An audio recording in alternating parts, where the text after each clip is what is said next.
Hello and welcome back to the Cloister. In today's episode, Father Simon Sleeman shares on the restorative power of nature, focusing particularly on the power of watching the clouds. In this talk, he references a 2-hour video which simply shows clouds rolling by. You can find a link to that in the show notes. I hope that this gentle reflection encourages you to go out and spend some time in nature. God bless you.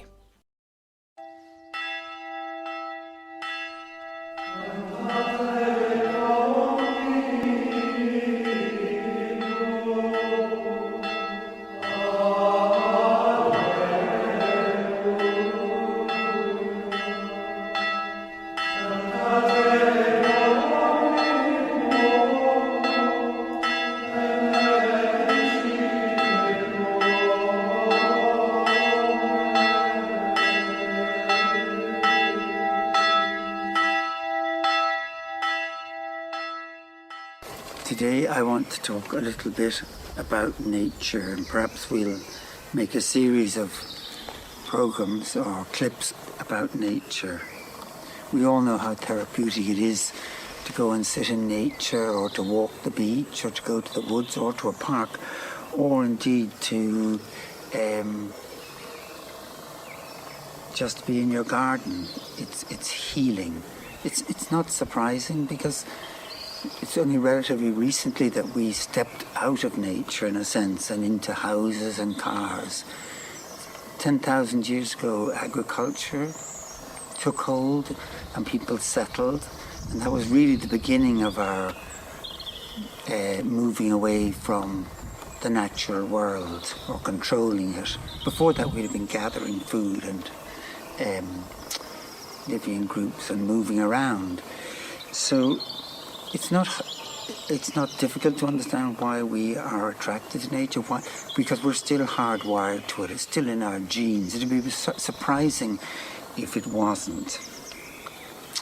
And today I want to look at clouds. And to start, I want to read a Sia Indian prayer. White floating clouds light the plains, come and water the earth. Sun, embrace the earth, that she may be fruitful. Moon, lion of the north, bear of the west, badger of the south, wolf of the east, eagle of the heavens, shrew of the earth, elder war hero, intercede with the cloud people for us, that they may water the earth. Clouds often don't get a very good press, especially here in Ireland. You know, even our language betrays us somewhat.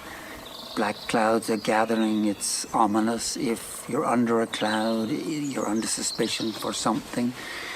And we can get annoyed with them too for blocking out the sun. But sometimes they can be absolutely beautiful as they gracefully move across the sky, as they are doing today, as I sit here in just behind the monastery in Glenstall Abbey.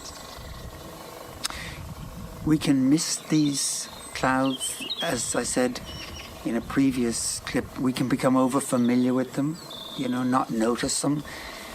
I go back to Hegel's saying the familiar, precisely because it's not familiar, is not known. So we need to start looking at the things around us that are familiar. Today, in our busy and our productive economy, we almost feel guilty if we stop and allow ourselves to drift with the clouds or to gaze up at them. We seem to be wasting precious time.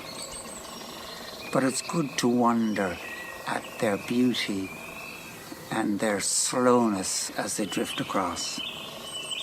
So even in a city or a town, a large town, you can watch the clouds. Nature is with you. We don't need to travel anywhere to see them in the world. We can stay right where we are, and they're with us. I often think in childhood, when we used to watch them, we've many happy memories of time spent looking at the clouds and finding different shapes in them, galloping horses or different shapes, giants, goats, I remember. And we'll all have our own memories. And I think that's what we need to draw back to. Our imagination was free to play. Now, cloud watching won't change us, but it might slow us down and bring us more into a calm, meditative state of being. Thinking about the clouds won't change the climate, but it might remind us that we live in an atmosphere of air. It's all around us, and the clouds are part of that.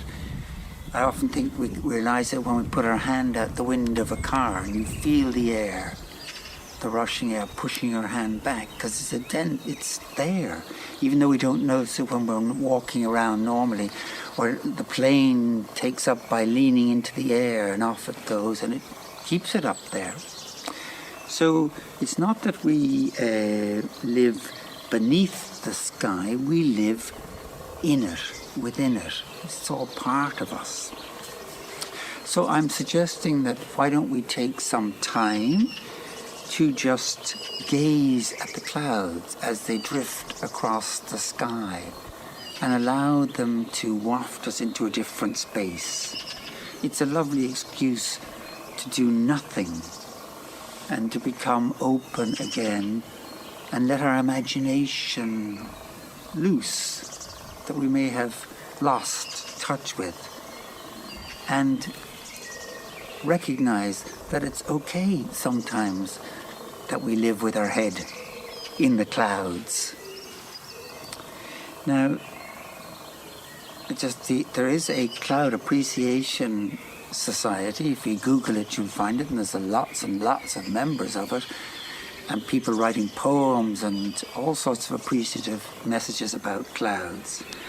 I have also made a 2-hour video of clouds just moving across behind a Scots pine fir tree, which you'll see in the foreground. Beautiful red bark and the sun on it and the clouds moving past.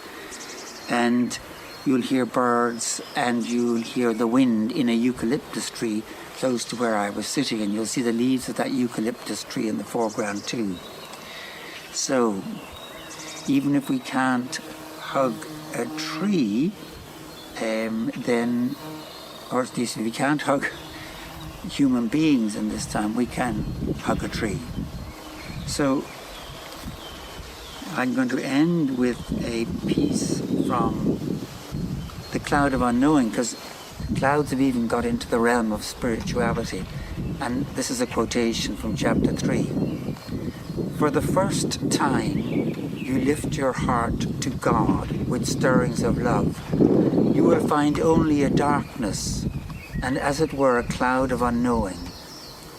Whatever you do, this darkness and the cloud are between you and your God, and hold you back from seeing him clearly by the light of understanding in your reason, and from experiencing him in the sweetness of love in your feelings. And so prepare to remain in this darkness as long as you can, always begging for him you love. For if you are ever to feel or see him, it must always be in this cloud and in this darkness. Amen. Enjoy the clouds.